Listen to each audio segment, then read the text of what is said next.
హరే కృష్ణ. అందరికీ స్వాగతం. భక్తులందరికీ నా హృదయపూర్వక ప్రణామాలు.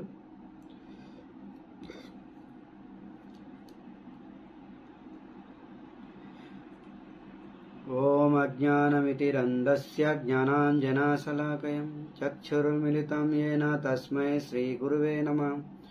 నమో విష్ణుపాదాయ కృష్ణప్రేష్ఠాయ భూతలే శ్రీమతే భక్తివేదాంత స్వామీతి నామినే.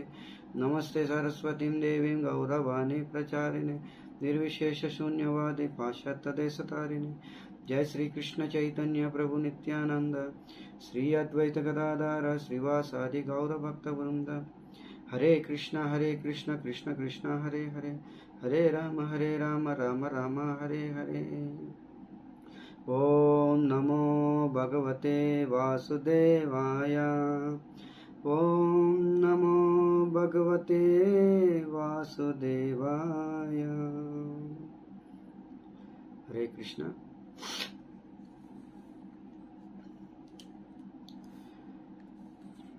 శ్రీమద్ భాగవతము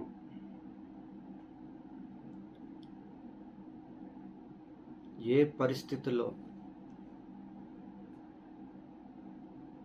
చెప్పడం జరిగింది,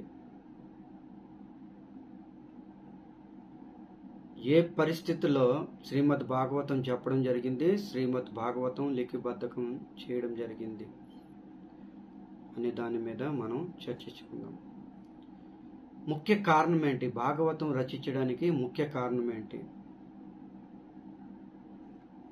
అని దీని మీద మనం చర్చించుకుందాం. శ్రీమద్ భాగవతము భాద్రపద మాసంలోని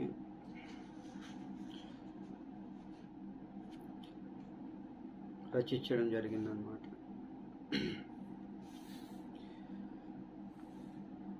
ఇది ఏ పరిస్థితుల్లో రచింపబడింది ఇక్కడ చెప్పడం జరిగిందన్నమాట. శ్రీ చైతన్య మహాప్రభు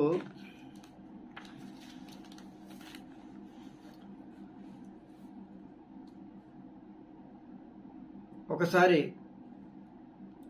గయా క్షేత్రంలో రూప్ గోస్వామికి నెల రోజులు శిక్షణ ఇచ్చాడనమాట.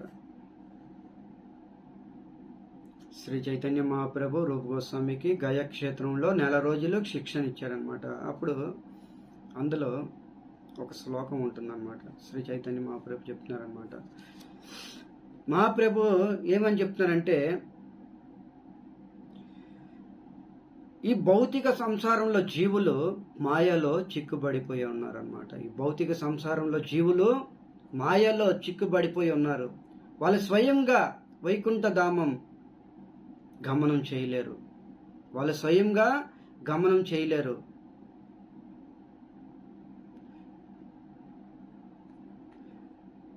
మాయలో పడిపోయిన మాయారే ముగ్ధ జీవ, మాయలో పడిపోయిన జీవులు అనేక క్లేశాలతోని అనేక దుఃఖాలతోని అనుభవిస్తున్నారన్నమాట. వాళ్ళు స్వయంగా వైకుంఠము చేరుకోలేరు. మరి కలియుగంలో జీవుల్ని ఉద్ధరించడానికి, ఈ కలియుగ జీవులు ఎలా ఉద్ధరించబడతారు? ఈ కలియుగ జీవులు మాయాలోనే ఉండిపోవాలా? వాళ్ళకి ఉద్ధరణ అనేది జరగకూడదా? అప్పుడు భగవంతుడు తన ధామంలో ఆలోచించాడనమాట. శ్రీకృష్ణ భగవానుడు తన ధామంలో ఆలోచించాడనమాట. ఈ కలియుగ జీవులు ఉద్ధరించడానికి తాను స్వయంగా కరుణతోనమాట, జీవుల మీద అపారమైన కరుణతోని తాను స్వయంగా వ్యాసుడిగా ఆవిర్భవించాడనమాట. భగవంతుడి యొక్క శక్తి అవతారము వ్యాసుడిగా ఆవిర్భవించాడనమాట. ఎందుకు? జీవుల మీద కరుణ. మనం ఏదైనా సరే కరుణతోనే సాధించగలము. జీవుల మీద అపారమైన కరుణ భగవంతుడికి అనిపించిన వెంటనే అదే కృష్ణుడు, అదే భగవంతుడు వ్యాసుడిగా ఆవిర్భవించాడనమాట. వ్యాసుడిగా ఆవిర్భవించిన తర్వాత ఆయన ఏం చేశాడు? వేదాల్ని 4 భాగాలు చేశాడు. మొదట్లో వేదం అనేది ఒకే వేదం అన్నమాట. వేదం ఎన్ని భాగాలు లేదు, వేదాల్ని విభజన చేశాడు. ఋగ్వేదము, సామవేదము, యజుర్వేదము, అథర్వవేదము 4 వేదాల్ని 4 భాగాలు చేసి ఈ 4 వేదాలని కూడా వాళ్ళ యొక్క శిశువులకి అప్పచెప్పాడు అనమాట. 4గురికి 4 వేదాలు అప్పచెప్పడం జరిగింది. అయినా సరే వ్యాసుడికి మనసు నిండలేదు, హృదయం అసంతృప్తి. దాంట్లో ఉన్న వేదముల యొక్క ఉన్న రీచాల్ని తీసుకొని ఉపనిషత్తులు మంత్రాలుగా రచించాడు అనమాట. వేదాలని యొక్క రీచాలు తీసుకొని దాన్ని ఉపనిషత్తులుగా రచించాడు. అది మంత్రాలు అన్నమాట. 108 ఉపనిషత్తులు రచించాడు. అలాగా ఈశోపనిషత్, ముండకోపనిషత్తు, కృష్ణోపనిషత్తు, గోపనిషత్తు, ఇలాంటి ఉపనిషత్తులు 108 రచించడం జరిగిందనమాట. అయినా సరే వ్యాసమునికి హృదయము వెలుతుగా ఉందన్నమాట. ఏదో తీరని వెలుతు, అసంతృప్తి. తర్వాత ఇతిహాసం రచించాడనమాట. మహాభారతం అనే ఇతిహాసం 1,00,000 శ్లోకాలు.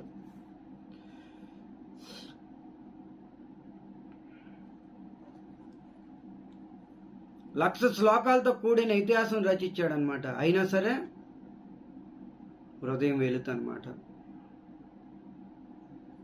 తర్వాత పురాణాలు రచించాడు. ఇంకా తగ్గించుకుంటూ వెళ్ళాడనమాట. సరళం చేశాడనమాట. వేదాల నుండి ఉపనిషత్తులు, ఉపనిషత్తుల నుండి ఇతిహాసం నుండి పురాణాలు సరళం చేశాడు. వేదాలను ఇంకా సరళంగా చేశాడు అనమాట. చూడండి, జీవుల మీద ఎంత కరుణ. ఇవన్నీ కరుణ ఉంటేనే కదా సాధ్యం అవుతుంది. 17 పురాణాలు రచించాడు అనమాట. మార్కండే పురాణము, లింగ పురాణము, శివ పురాణము, దేవి పురాణము, బ్రహ్మ వైవర్త పురాణము, అగ్ని పురాణము, విష్ణు పురాణము, పద్మ పురాణము, ఇలాగా 17 పురాణాలు రచించాడు అనమాట. భవిష్యత్తు పురాణము, ఇలాంటి పురాణాలు రచించి ఆ మొత్తం పురాణాల్లో అన్ని శ్లోకాలు కూడా 4,00,000 శ్లోకాలు తయారయ్యావన్నమాట.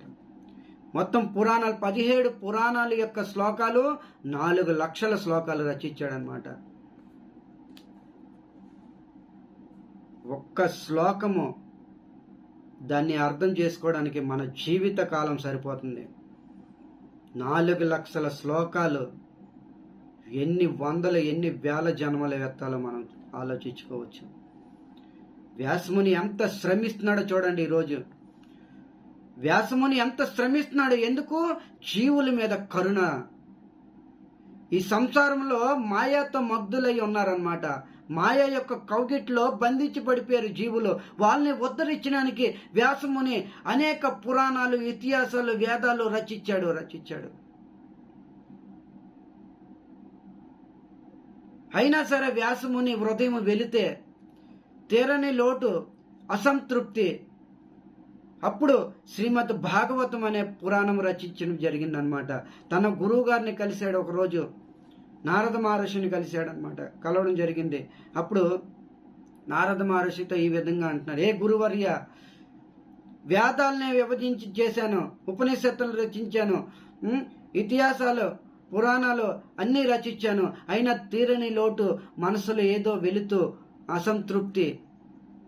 దీనికి కారణము చెప్పండి, ఏ గురుదేవ్ దీనికి కారణము చెప్పండి అనేసి తన గురువు పాదాల మీద పడి వేడుకున్నాడు అనమాట. అప్పుడు నారద మహర్షి చెప్తున్నాడు అనమాట, నువ్వు ఏదైతే రచించాలో అది వదిలేసి రచించకూడనిది అంతా రచించావు, ఆత్మతత్వం బోధించావు. కానీ ఎక్కడ కూడా ఆ భగవంతుడు శ్రీకృష్ణ భగవానుడి యొక్క వర్ణన ఎక్కడా లేదు. పరమాత్మ తత్వం లేదు, ఆత్మతత్వం కేవలం బోధించావు. ఆ భగవంతుడి కోసం ఎక్కడ కూడా బోధన లేదు.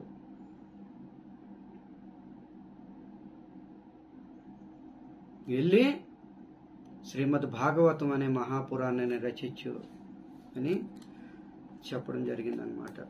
వ్యాసముని చెప్తే వ్యాసముని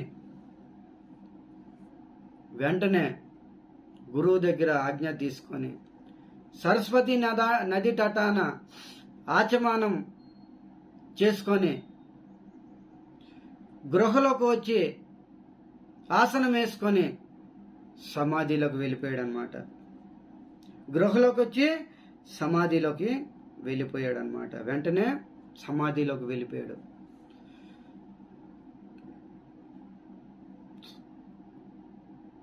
ఆ సమాధిలోకి వెళ్ళిపోయాడు. సూత గోస్వామి చెప్తున్నాడు అనమాట ఇక్కడ. సమాధిలోకి వెళ్ళిపోయిన వెంటనే ఆయనకి ఏం ఆలోచన వచ్చింది? సమాధిలోకి ఇంత వేగంగా వెళ్ళిపోవడానికి కారణం ఏంటి? దానికి కూడా చెప్తున్నారు అనమాట. గురువు గారి దగ్గర ఆజ్ఞ తీసుకొని వెంటనే ఆచమాన పత్రాలు ఆచమానం చేసుకొని సంకల్పించుకొని అక్కడ ఒక అందమైన ఆసనం వేసుకొని సమాధి మగ్నుడైపోయాడు. వెంటనే సమాధిలోకి వెళ్ళిపోవడానికి కారణం ఏంటి? మనము కూడా సమాధిలో ఉంటాము జపం చేసినప్పుడు. కానీ జపమాల తీసుకోగానే అనేక రకాలైన ఆలోచనలు వస్తూ ఉంటాయి మనకి. చేతిలో జపమాల తీసుకోగానే అనేక రకాల ఆలోచనలు వస్తూ ఉంటాయి. ఈరోజు కూర ఏంటి, రేపటి కూర ఏంటి, రేపు ఏమి భోజనము, రేపు మన జీవితంలో ఏమి, నాకు తినడానికి ఏమొస్తుంది, రకరకాల కోరికలు వస్తూ ఉంటాం అన్నమాట. చేతిలో జపమాల తీసుకోగానే రకరకాలవన్నీ ఆలోచనలు వస్తూ ఉంటాయి. ఆలోచించడానికి ఎప్పుడైతే ఆలోచన రాదో నేను వాళ్ళకి ఒకటే చెప్తూ ఉంటాను, ఏంటంటే చేతిలో జపమాల తీసుకోండి, వెంటనే ఆలోచనలు వస్తూ ఉంటాయి. ఈరోజు రేపటివి, నెల రోజులవి, సంవత్సరం తరబడి ఆలోచనలు వస్తూ ఉంటాం అన్నమాట. మన స్థితి ఈ విధంగా ఉంటుందన్నమాట. జపమాల పక్కన పడేస్తే ఎటువంటి ఆలోచనలు రావు. జపమాల తీసుకోగానే స్టార్ట్ అవుతాయి ఆలోచనలు నేను. కానీ ఇక్కడ సూత గోస్వామి ఏం చెప్తున్నారు వ్యాసముని గురించి? ఎప్పుడైతే గురువు దగ్గర ఆజ్ఞ తీసుకొని సంకల్పించుకొని ఆసనం వేసుకొని సమాధిలోకి వెళ్ళిపోయాడు అనమాట. దానికి కారణము ఇక్కడ చెప్తున్నారనమాట. సూత గోస్వామి ఇక్కడ చెప్తున్నారనమాట.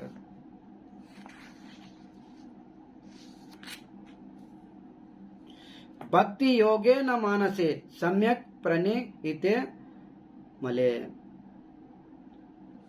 ఇంత పర్ఫెక్ట్గా వెంటనే సమాధిలోకి వెళ్ళడానికి కారణము సూత గోస్వామి ఇక్కడ ప్రమాణం చెప్తున్నాడు అనమాట వ్యాసముని గురించి. భక్తి యోగేన మానసే సమ్యక్ ప్రణీతే మలే. దానికి కారణము భక్తి యోగము. దానికి కారణము భక్తి యోగము. భక్తి యోగము ద్వారా ఇవన్నీ సాధ్యమవుతుంది. సమాధిలోకి వెళ్ళగలడు. మనలో భక్తి యోగం లేదు కాబట్టి కేవలం మాల తీసుకుంటున్నాము, చేతిలో జపమాల, మనసులో వైజయంతి మాల. చేతిలో మాత్రం జపమాల, మనసులో వైజయంతి మాల. ఎప్పుడైతే జపమాల చేతిలోకి వస్తుందో అనేక రకాల కోరికలు పుడతా ఉంటాం అనమాట. జపమాల పక్కన పెట్టగానే కోరికలు ఆటోమేటిక్గా ఆఫ్ అయిపోతాయి. చేతిలో జపమాల తీసుకోగానే మనం కూడా సమాధిలోకి వెళ్ళిపోతాము, నిద్రలోకి. మాల తీసుకోగానే నిద్ర, ఇది మన సమాధి. కానీ వ్యాసముని ఏ సమాధిలోకి వెళ్ళాడు? బ్రహ్మ సమాధిలోకి వెళ్ళాడు అనమాట. బ్రహ్మ సమాధి భగవంతుడు ఏదైతే భగవద్ధ్యానము, భగవంతుడిలో లీనమయ్యాడు అనమాట. ఇది బ్రహ్మ సమాధి అన్నమాట. దీనికి కారణము భక్తి యోగేన మానసే సమ్యక్ హితే. సమ్యక్ హితే మలే. దీనికి కారణము భక్తి యోగము. భక్తి యోగము ద్వారానే సమాధికి వెళ్ళడం జరిగింది. సమాధికి వెళ్ళిపోయాడు. తర్వాత అప్రస్య పురుషం పూర్ణం. సమాధిలోకి వెళ్ళిపోయిన తర్వాత ఏం జరిగింది? ఇక్కడ సూత గోస్వామి చెప్తున్నాడు అనమాట. అపశ్యత్ పూర్ణ పురుషం. సమాధిలోకి వెళ్ళి ఏం దర్శనం చేసుకున్నాడు? ఆ పూర్ణ పురుషోత్తముడిని దర్శనం చేసుకున్నాడు. మనం సమాధిలోకి వెళ్తే అన్యత దర్శనం చేసుకుంటూ ఉంటాము, కోరికలను దర్శనం చేసుకుంటూ ఉంటాము. కానీ వ్యాసముని భక్తి యోగేన సమ్యక్ ప్రణిహితే మలే అపశ్యత్ పురుషం పూర్ణం. ఆ పూర్ణ పురుషోత్తముడిని దర్శనం చేసుకున్నాడు. కృష్ణుడు ఎప్పుడు పూర్ణమవుతాడు? శ్రీమతి రాధారాణితో కలిసినప్పుడు పూర్ణమవుతాడు. రాధాక బినా శ్యామ్ అదా. ఆ రాధాకృష్ణుని ఇద్దరిని కూడా సమాధిలో దర్శనం చేసుకున్నాడు అనమాట. వ్యాసముని సమాధిలో రాధాకృష్ణుడు దర్శనం చేసుకున్నాడు. అందుకనే ఇక్కడ అపశ్యత్ పురుషం పూర్ణం అని చెప్పడం జరిగింది. కేవలం పురుషం అంటే సరిపోతుంది. ఇక్కడ పూర్ణం అని జోడించడం దానికి అర్థము రాధాకృష్ణులతో కలిసి దర్శనం చేసుకున్నాడు అనమాట. వెంటనే ఎప్పుడైతే రాధాకృష్ణుడు దర్శనం చేసుకున్నారో యోగ సమాధిలో, వెంటనే మాయాంచ తత్ ప్రశ్రయం, మాయాని కూడా దర్శనం చేసుకున్నాడు. ఆ వెంటనే మాయాని కూడా దర్శనం చేసుకున్నాడు అనమాట. చూడండి ఎంత అద్భుతంగా చెప్తున్నారు సూత గోస్వామి. ఇవన్నీ సమాధిలోనే. సమాధిలోకి వెళ్ళిపోయిన వెంటనే ఆ రాధాకృష్ణుని దర్శనం చేసుకున్నాడు. తర్వాత అదే సమాధిలో మాయాని దర్శనం చేసుకున్నాడు. ఈ మాయ ఈ భౌతిక సంసారంలో జీవుల్ని ఏ విధంగా ఇబ్బంది పెడుతుంది, ఏ విధంగా టార్చర్ పెడుతుంది, ఏ విధంగా దుఃఖాన్ని ఇస్తుంది, ఏ విధంగా క్లేశాన్ని ఇస్తుంది, ఇవన్నీ కూడా సమాధిలో దర్శనం చేసుకున్నాడు వ్యాసముని. మాయ యొక్క ప్రభావం జీవుడి మీద ఏ విధంగా పడుతుందో ఇవన్నీ కూడా సమాధిలో దర్శనం చేసుకున్నాడు అనమాట. సమాధిలో దర్శనం చేసుకోగానే అదే సమాధిలో మార్గాన్ని కూడా తెలుసుకున్నాడు. ఈ మాయా నుంచి ముక్తులయ్యే జీవులు ముక్తులయ్యే మార్గాన్ని కూడా తెలుసుకోవడం జరిగిందనమాట. ముక్తికి ఉపాయం కూడా తెలుసుకోవడం జరిగింది. ముక్తికి ఉపాయము ఎంతవరకైతే జీవుడు భజన భక్తులు చేయరో అంతవరకు ముక్తుడు అవ్వడు. జీవుడికి ముక్తి ఎలా అవుతుంది? ఎంతవరకైతే భజన భక్తులు చేయరో అంతవరకు జీవుడు ఈ భౌతిక సంసారం నుంచి ముక్తులు అవ్వరు. మరి భజన భక్తి అంటే భజన యొక్క ముఖ్య అంగము శ్రవణం అన్నమాట.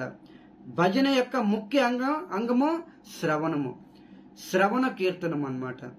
ఎంతవరకైతే ఆ ముకుందుడి కోసము శ్రవణం చేయరో అంతవరకు జీవుడు ముక్తి అవ్వడు, అంతవరకు ముక్తి పొందడు. వ్యాసముని సమాధిలో కూర్చొని తెలుసుకున్నాడు అన్నమాట మార్గము. లోకస్య జానతే విద్వాన్ చక్రే శాశ్వత సంహితాం. లోకస్య జానతే, సమాధిలో కూర్చొని తెలుసుకున్నాడు. విద్వాన్ చక్రే, చక్రే అంటే రాయడం ప్రారంభించాడు అనమాట. శాశ్వత సంహితం, శాశ్వత సంహితం. సమాధిలో కూర్చొని మార్గాన్ని తెలుసుకున్నాడు అనమాట. మార్గాన్ని తెలుసుకొని లోకస్య జానతే విద్వాన్ చక్రే శాశ్వత సంహితం, ఇలాంటి భాగవత సంహితాన్ని రచించడం ప్రారంభించాడు. రచించలేదు, ఆయన చెప్పడం జరిగిందనమాట. సమాధిలోని ఇవన్నీ సమాధిలో కూడా జరిగేవన్నమాట. ఇవన్నీ సమాధిలో జరిగిందనమాట. చూడండి జీవుల మీద ఎంత కరుణ భగవంతుడికి, జీవుల మీద ఎంత కరుణ. అలాంటి భగవంతుడిని మనం అందరం కూడా నింద చేస్తున్నాం. భగవంతుడు అంటే నాకు ఎందుకు దుఃఖాలు వచ్చేవి, భగవంతుడు అంటే దుఃఖాన్ని దూరం చేయొచ్చు కదా, అక్కడ ఎందుకు దొంగతనం జరిగింది, ఇక్కడ ఎందుకు మానభంగాలు జరిగేవి, అవి ఎందుకు జరిగేవి, ఇవి ఎందుకు జరిగేవి. కేవలం భగవంతుడి మీద కామెంట్ చేయడం తప్ప అన్ని ఆలోచనలు మనకి రావు. ఎందుకంటే మన ఆలోచనలు మంచిగా లేవు, మన హృదయము పరిశుభ్రం లేదు, మన విచారణ పరిశుభ్రం లేదు. అందుకనే అలాంటి నీచ ఆలోచనలన్నీ వస్తాయి. భగవంతుడి జీవుల మీద కరుణ లేకపోతే ఇవన్నీ జరిగేవే కాదు. కానీ దానికి ఒక సమయం రావాలి, యోగ్యత సమయం చూసుకోవాలి. ఆ యోగ్యత సమయాన్ని చూసి భగవంతుడు ఆ యొక్క ఏర్పాట్లు చేయడం జరుగుతుంది. తాను స్వయంగా చేస్తాడు. ఒక్కొక్కసారి తన ప్రతిరూపమైన ఇలాంటివన్నీ జరుగుతూ ఉంటాయి. వ్యాస, ఇలా నారద ఋషి ఇలాంటి వాళ్ళు వచ్చి అన్ని ఏర్పాట్లు వాళ్ళ ద్వారా చేయడం జరుగుతుంది అన్నమాట. లోకస్య జానతే విద్వాం చక్రే శాశ్వత సంహితం. చక్రే రచించడం జరిగింది. ఏంటిది? శాశ్వత సంహితం. శ్రీమద్ భాగవతం చెప్పడం జరిగిందనమాట. సమాధిలోనే చెప్పడం జరిగింది. ఈ సమాధిలోనే శ్రీమద్ భాగవతం శ్లోకాలు ఉచ్చారణ చేశాడనమాట వ్యాసుడు. సమాధిలో ఉచ్చరిస్తూ ఉన్నాడు. అక్కడ గజానంద గణపతి మహారాజు ఈ శ్లోకాలన్నీ లిఖిబద్ధకం చేస్తున్నాడు. పక్కనే జైమిని ఋషి ఉన్నాడు అనమాట. ఈ శ్లోకాల్ని ఎడిటింగ్ చేస్తున్నాడు అనమాట. ఎడిటింగ్ ఏవైనా చేర్పులు మార్పులు ఏవైనా ఉంటే ఎడిటింగ్ చేస్తున్నారు. ఈయన సమాధి అంటే కళ్ళు మూసుకొని శ్లోకాల్ని ఉచ్చరిస్తూ ఉన్నాడు అనమాట. కళ్ళు మూసుకొని ఉన్నాడు, సమాధిలో ఉన్నాడు, భగవద్ ధ్యానంలో ఉండి ఈ శ్లోకాలన్నీ కూడా ఉచ్చరిస్తూ ఉంటే ఈయన రాస్తున్నాడు అనమాట. తర్వాత ఈయన గారు ఎడిటింగ్ చేస్తున్నాడు అనమాట. ఇలా ఉచ్చరిస్తూ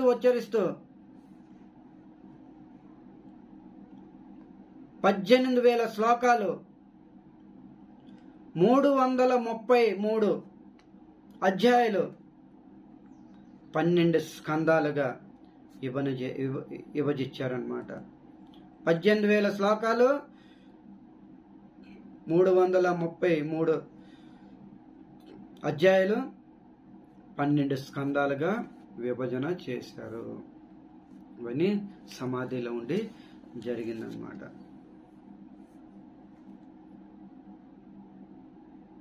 జీవుల యొక్క కరుణ చూసి శ్రీమద్ భాగవతం లిఖిబద్ధకం చేయడం జరిగింది భగవంతుడి ద్వారా.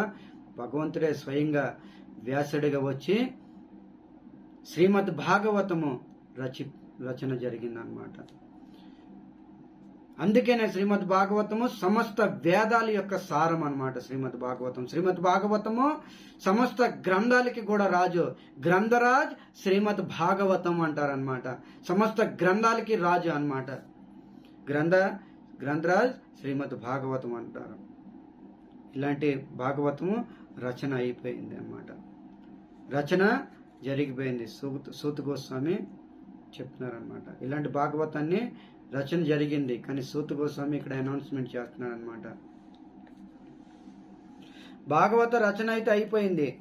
దీనిని లాభం ఎవరు పొందుతారు? భాగవతం రచన అయిపోయింది. రచన అయిపోగానే జీవుడు లాభం పొందుతాడా? మార్కెట్లో ప్రోడక్ట్ తయారై లాంచ్ అయింది. ఆ లాంచ్ అవగానే జీవుడు దాన్ని ఉపయోగించుకోకంటే దాన్ని లాభాన్ని పొందుతారా? పొందరు. దాన్ని ఉపయోగించుకున్న తర్వాతే లాభాన్ని పొందుతారు.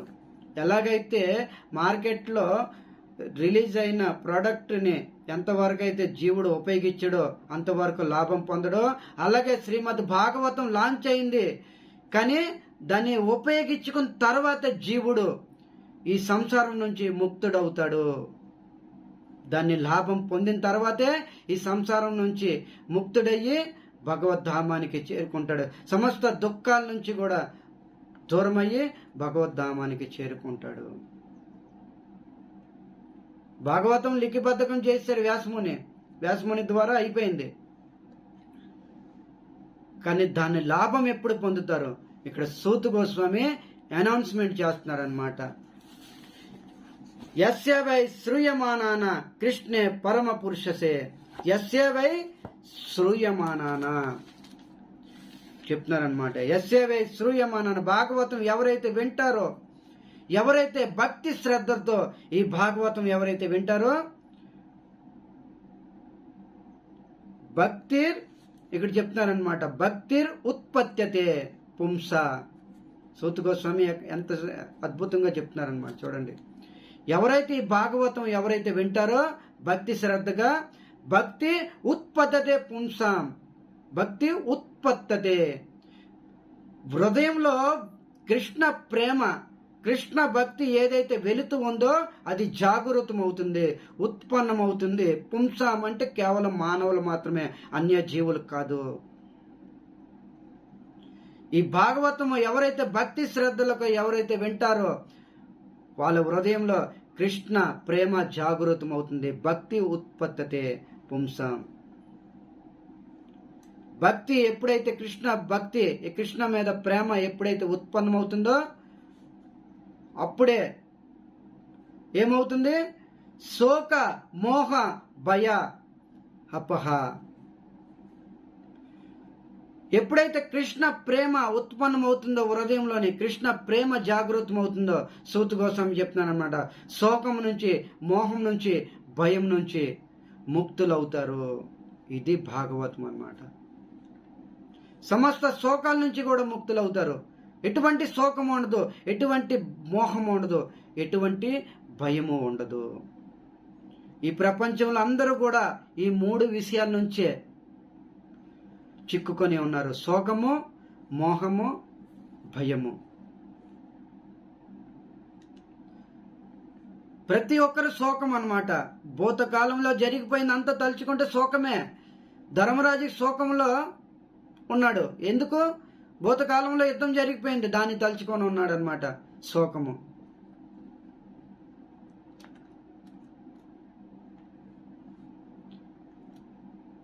శోకము ఉండకూడదు, మోహము ఉండకూడదు, భయము ఉండకూడదు. ఇవి ఉండకూడదంటే శ్రీమద్ భాగవతం ఎవరైతే భక్తి శ్రద్ధలతోని ఎవరైతే వింటారో, భక్తి ఉత్పత్తతే పుంసాము, వాళ్ళ హృదయంలోని భక్తి అనేది ప్రేమ. భక్తి అంటే కృష్ణ ప్రేమ జాగృతం అవుతుంది. తద్వారా శోక మోహ భయ హత ఇవన్నీ కూడా హరిస్తావి శ్రీమద్ భాగవతం ద్వారా అని ఇక్కడ చెప్తున్నారన్నమాట.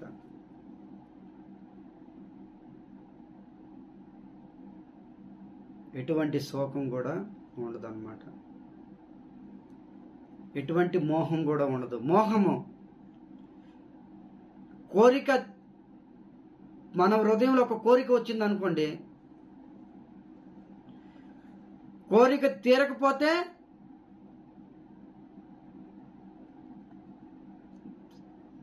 మన హృదయంలో కోరిక వచ్చింది, ఆ కోరిక తీరితే మోహము, తీరకపోతే క్రోధము. మన హృదయంలో కోరిక వచ్చింది, అది తీరిన ప్రమాదమే, తీరకపోయిన ప్రమాదమే. తీరితే మోహం ఉత్పన్నమవుతుంది, తీరకపోతే క్రోధం వస్తుంది. ఈ 2 కూడా ఉండకూడదు. కోరిక ఉండాలి, ఆ కోరిక వచ్చినప్పుడు డైవర్ట్ చేయాలన్నమాట. ఇదే సూత గోస్వామి ఇక్కడ చెప్తానన్నమాట. సో ఈ విధంగా భాగవతము రచన జరిగిందనమాట. జీవుల మీద కరుణతోనే ఈ భాగవతం అనే రచన జరిగింది. జీవుల మీద అపారమైన కరుణతోనే.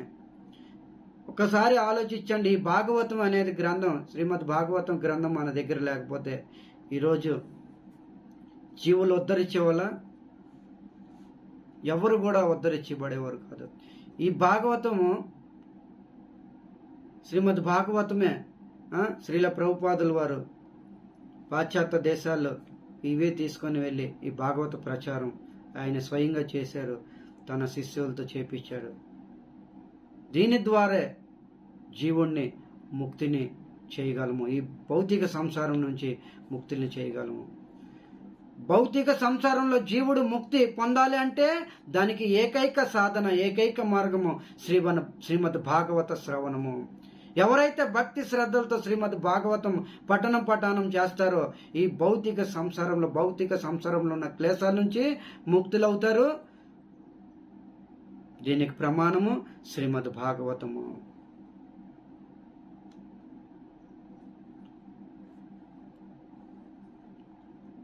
జీవుల మీద దయ ఉంచే శ్రీమద్ భాగవతం అనేది రచన జరిగిందనమాట. ఎన్ని పురాణాలు, ఎన్ని ఉపనిషత్తులు వ్యాసముని రచించాడనమాట. అవన్నీ కూడా రచించిన తర్వాత కూడా ఆయనకి తీరని లోటు, అసంతృప్తి, ఏదో వేదన. రచించిన ఆయనకి అసంతృప్తి అయితే ఇక చదివిన మనకి ఎలా కళ్యాణం జరుగుతుంది? అందుకనే అవన్నీ కూడా వదిలేసి శ్రీమద్ భాగవతం మహాపురాణము, దీన్ని కానీ ఎవరైతే భక్తి శ్రద్ధలతో వింటారో వాళ్ళు ముక్తులవుతారు అని సూత గోస్వామి చెప్పడం జరిగిందనమాట. హరే కృష్ణ.